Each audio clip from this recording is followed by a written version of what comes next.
Hi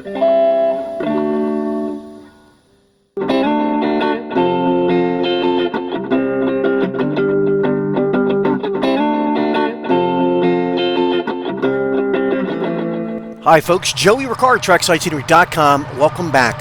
Hey, let's be honest. It's often fairly easy to trick your mind into believing you're seeing something that isn't really there.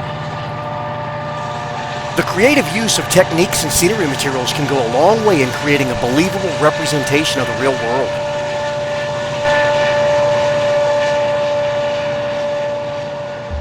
Now let me ask you a question. Have you ever seen a photo posted online and although you knew it was a model, you had to keep looking at it to convince yourself that it wasn't real? I think we've all done that.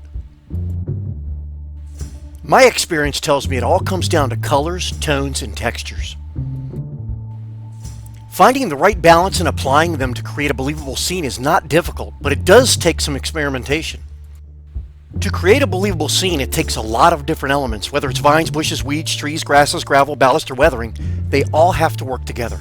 And that brings us to the most basic scenery material of all, ground cover, which is often overlooked as one of the most important parts of scenery. As you know, we're here to talk about using real dirt as ground cover. But before we begin, let me give you a piece of friendly advice. Don't tell your wife you're taking her out to a nice dinner at one place and then end up at this place, because now I have to wear this as my Facebook photo as punishment.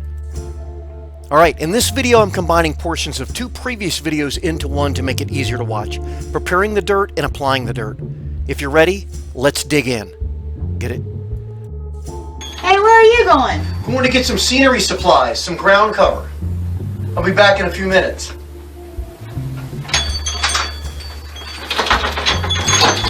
Geez, that was quick. I thought you were going to get scenery supplies. I did, I got some ground cover. Well, what's in the can? Dirt. Dirt? Dirt. Dirt. Dirt. Today I want to talk about how getting back to basics can help you produce realistic scenery materials and also save you money in the process. I get a lot of correspondence asking what I use as ground cover, so I want to share how I prepare materials that I find in my own backyard. And this technique I use of preparing real dirt for use as ground cover is nothing new. I surely didn't invent it. I have used it on all my layouts and dioramas over the years, and I've yet to find anything that can match the realistic effect that it provides. I mean, come on, it's real dirt. Now, I don't know about you guys, but I'm the boss in my house. So let's go find some equipment and get started.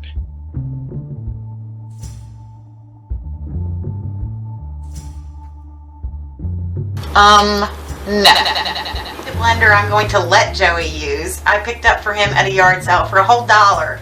I bought him plenty of supplies from yard sales, so be on the lookout. Okay folks, so I'm not the boss of the house. Use prudence in picking your equipment. Low budget ground cover supplies, it's easy. This dirt I dug up last fall and stuck into the coffee can. I dig up different colors throughout the year in different spots in the yard. Light colors, dark colors, and I mix them together sometimes. Now it's not brain surgery or rocket science, just set the thing on liquefy, grind it up until it's a powdery substance. I just run it through the sifter. Anything left over resembles ballast. I keep in that little cup that I have there. I have heard people talk about baking dirt before they put it on the layout to get rid of any parasites or bugs. I've never had a problem with this. I have layouts in the house, I have dioramas in the house that have dirt on them, and I've never seen such a thing. To be quite honest with you, I wouldn't want to get caught baking dirt in the oven in my house. Okay, when I have enough dirt collected, I go ahead and put it into the storage container. I labeled this one light dirt. I used this one on the spruce cullen timber layout. In the last video, I showed you how I prepared the real dirt for use in model railroad scenery applications. Today in part 2, I'm going to show you just how I apply this real dirt to a model railroad display. The example you see in this video is a section of a larger display that I'm building for a client. It's a display for cranes and trains, which is owned by a private collector that has an interest in specialty O-scale cars and construction die-cast. He was kind enough to allow me to use it for the video while I'm working to finish it up. Okay, let's get started with our supply list. Dirt, that's done. Number 2, dirt-colored paint for a base coat. I go to Lowe's or Home Depot and I pick out a cheap, dirt-colored flat latex paint. You'll need some white glue. I get the large gallon size. Hairspray, the cheap stuff. I'll explain that in a few minutes. Last but not least, you'll need some coarse sandpaper or a wire brush for scuffing. I do everything in layers, which in turn become steps in the process. First step is to cover everything with a thick coat of flat dirt-colored latex paint like you see here.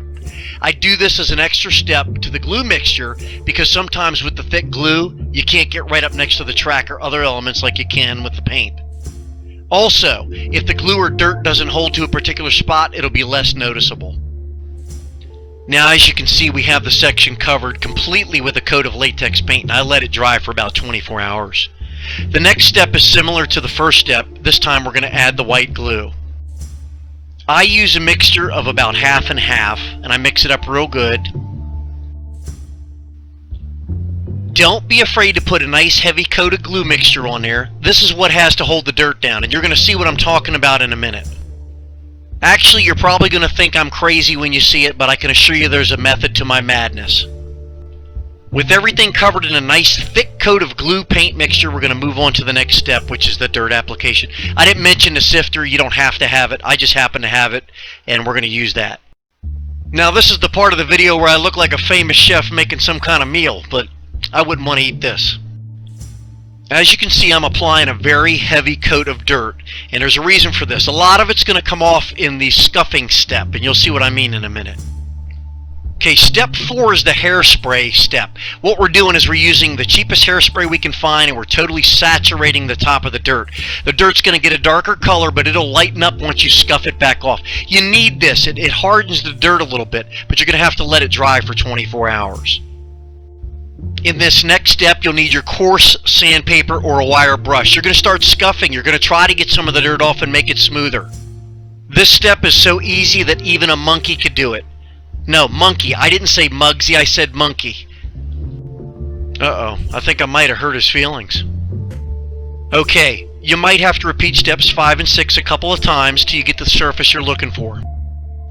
In most cases, it's going to depend on what you're using for ground cover in addition to the dirt, whether it's weeds or foliage or something like that. Now, if you had reservations or fears about using real dirt as ground cover, I hope this gave you a better idea of what it's all about. It's a fun project to do, especially if you have kids. I know sometimes it's easier to run out and pick something up from the store, but to be honest, you're not going to find anything more realistic than dirt. You know why?